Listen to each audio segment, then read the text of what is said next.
Everything that you've ever seen about Cuba is a lie.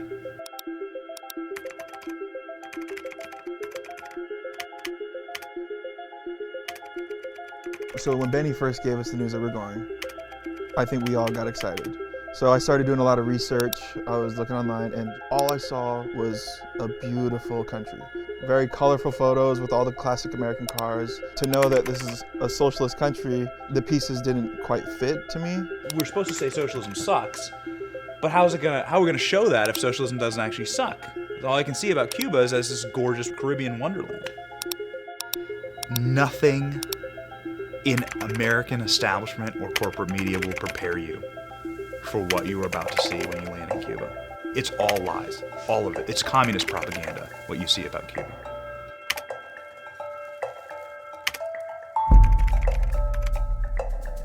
Once we got on the island, going through customs, once we got our bags, then like people came out because we were on their radar, and they go into the back and they're like, we have to take this back and examine it. They didn't like that there was a drone inside my suitcase. Yeah. And because they didn't like that, they took my passport for 7 hours. Emotionally, it went from like, what is this place, when we were in the line, to like getting angry, to like getting pretty furious and just like, screw this place, to then just kind of like, after hour 5, you're just like, Stockholm syndrome, like, okay, I guess I speak Spanish and live in Cuba now. And you're just like, whatever happens, happens, and you're just kind of like submitting to this terrible process. When we left the airport, after 7 hours, I think we thought, the worst is behind us, and we could not have been more wrong. To see everything online prior, this was like a wake-up call. That's when we started to realize that Cuba sucks. So let's do a list of things you can't get in Cuba. Like regular things that you can't get in Cuba. Water. Couldn't find water. Gas, Can't find gas. chicken. Food. We can't find gas. There's no gas available. Every gas station we go to, shut down. Day 2 trying to get gas. We're in the biggest city in the country. We're in the most modern city in the country. And this is the beginning of the line to get gas. Here we go.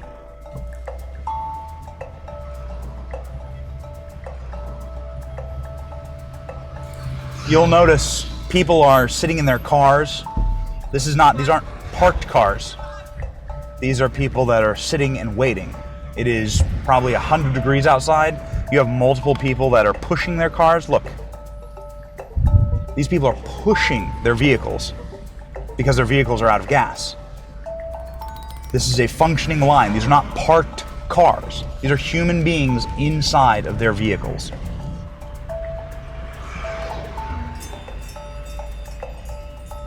They're pushing the cars. They're eating lunch. Here we go. Up there, see that? That's the gas station. And so what we ended up doing was cheating the system. And a guy pops his head into my car door and says, says, my name is Stalin. We don't actually know much about Stalin. We don't know anything about Yeah. Literally, we come home and Benny came and we meet him outside. It was like, hey guys, meet Stalin.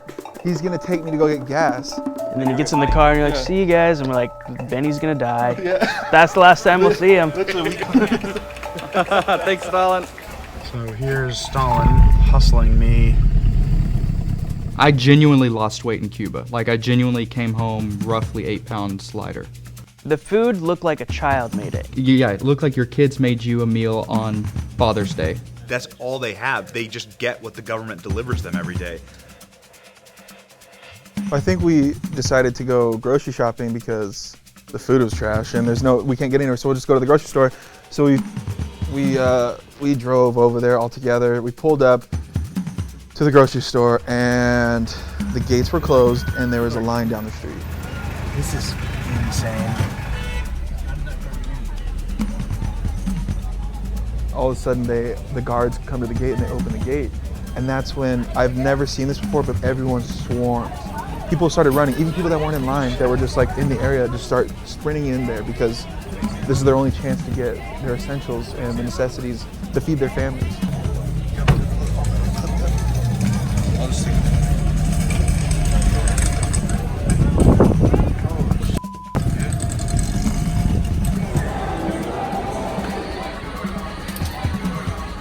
So I really hope that you like Conchita mango marmalade because we have a whole aisle of it. Here in Cuba, you can get an individually wrapped hamburger, and that's as fresh as the meat actually gets. Oh, this one's all melty. Ooh. But my God, can you get a lot of the exact same brand of garbanzo beans? And then after you're done buying all these incredible products, you can stand in line for literally an hour, which is as long as we've been standing in line. And I'm telling you, you probably are not gonna like Cuba that much. There was literally no fresh fruit, no fresh meat, no fresh vegetables, nothing. There was one brand of the things they did have, and the things they didn't have, well, screw you. So, that is life inside of Socialist Pan Americana here in Cuba. Socialism sucks. This area was so developed. All around you, there's just beautiful development. Mansions, by every American standard, mansions.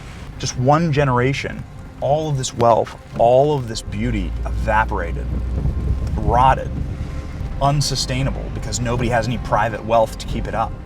This is just a block up from the tourist area, and there's so much trash and garbage in the street that it is like the smell is so putrid that you can barely walk by it. There's flies everywhere.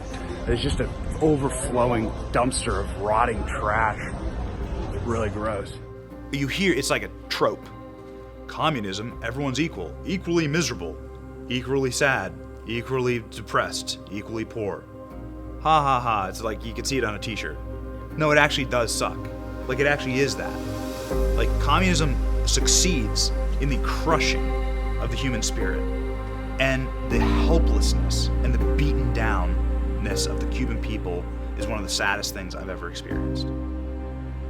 I'll never forget that building that me and Josh snuck into, walking around. This is a beachfront property, and it looked like a war zone. It looked like a bomb had hit it. Walk inside, you can see 2 stories down because the floors are blown out. Same thing upstairs, just crumbled. When I went back outside, I noticed that there's fresh laundry and people inside these buildings. They are still living in this building, and I will never forget that. That, to me, is just like, you cannot tell me that socialism works.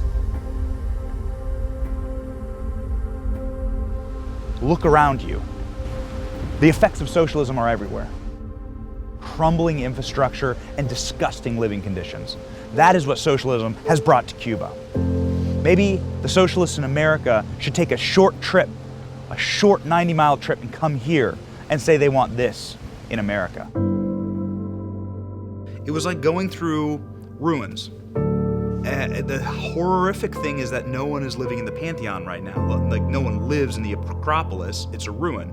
These are ruins that people are living in. Socialism is popular in America now. What do you think of socialism? It's very popular. Yeah. Wow. But now for us, no, it's good. For Cuban people now, Not good? no, my friend, no, it's possible petroleum, Yeah. nothing. For this, the people, no, it's possible go for the walking. Listen to me. Uh-huh. My country is very because everything problem here. Don't have petroleum for bus and Cuban, for car, for drive, for nothing.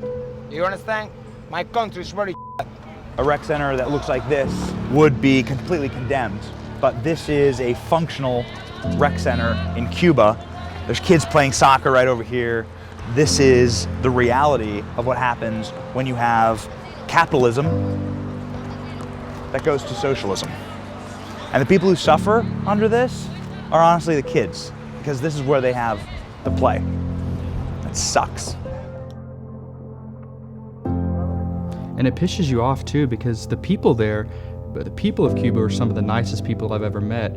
So watching them live in turmoil, watching them live in ruins, actually kind of like pisses you off. And these people don't know any better. Their families have been there for generations, but it'll actually piss you off to see really great people, friendly people, welcoming, warm people subjugated to living in trash.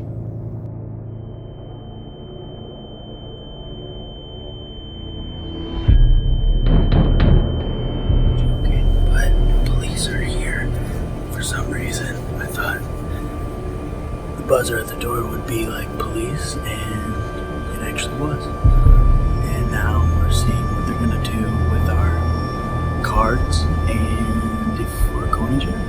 You hear the buzzer ringing, like it continues to ring, it continues to ring, it continues to ring. We were joking. Because it woke us up and we were like, I was like, it's the cops. And then our translator comes in and he's like, it's the cops.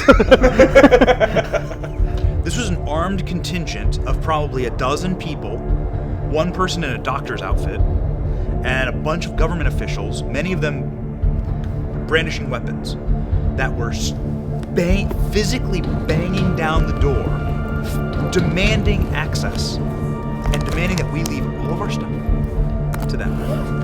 And so I got on the phone with the embassy. The guy says, get here now. All right, let's get the out of this country. So, what did she tell you? So, the maid, while we're leaving, was freaked out, just absolutely freaked out. Government officials knocking down her door. She fears for her own safety, for her going to jail.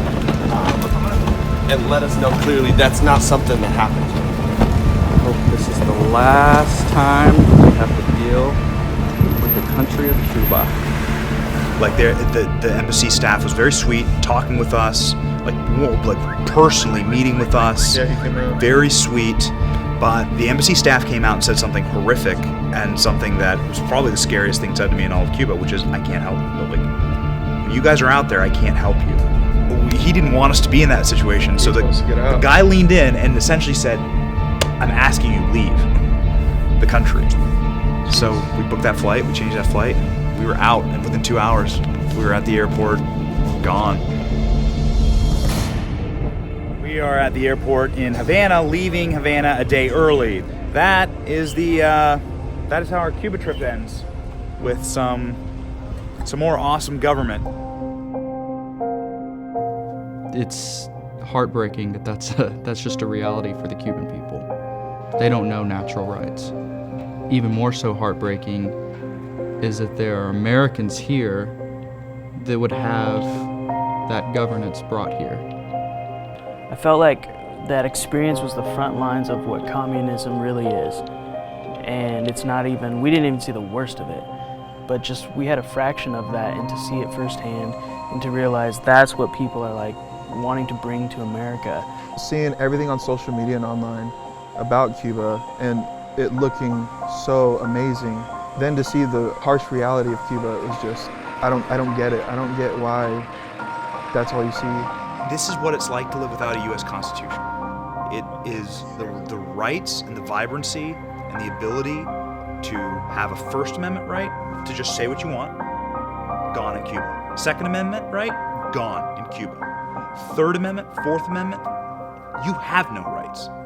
And it was, my takeaway is that I have never been happier to be an American.